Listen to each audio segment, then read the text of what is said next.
Friends, இது கேரட்டை பற்றி சொல்கிறேன் கேளுங்க. இந்த கேரட்டை வாங்கிட்டு நம்ம வந்து எப்படி குக் பண்ணணுன்னா, இந்த மாதிரி எடுத்துடணும். உள்ளே இருக்க அந்த மஞ்சள் கலங்கை எடுத்துடணும். இந்த எடுத்து வச்சுருக்கேன் பாருங்கள், அதை எடுத்துடணும். எடுத்துகிட்டு குக் பண்ணோன்னா நம்மளுக்கு ரொம்ப சுகர் கிடைக்காது. அண்ட் அதே போல் மஞ்சள் வராது.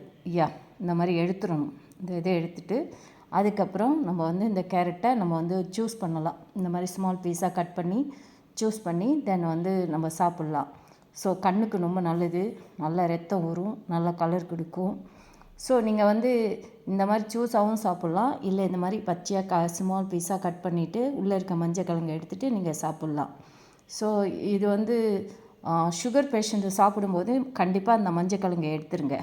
அதே மாதிரி அந்த ஜூஸ் பண்ணோம் இல்லையா, இதை வந்து பேஸ்ட் போட்டோன்னா பேஸ்ட் நல்லா பளபளப்பாக இருக்கும். அதை நம்ம வேஸ்ட் பண்ண வேண்டியதில் பேஸ்ட் போட்டு வாஷ் பண்ணலாம். ஸோ இதே மாதிரி நம்ம வந்து இதை டெய்லி சாப்பிட்டோன்னா நல்ல ரத்தம் ஊறும். சுகர் பேஷண்ட்டு வாரத்தில் ஒரு தடவை சாப்பிடுங்க. லோ சுகர் பீப்புள் எப்போதுமே சாப்பிடுங்க. இது ரொம்ப நல்லது உடம்புக்கு. உடம்பு நல்லா ஷைனிங்காக இருக்கும், நல்ல ரத்தம் ஊறும், நல்ல அழகு கொடுக்கும்.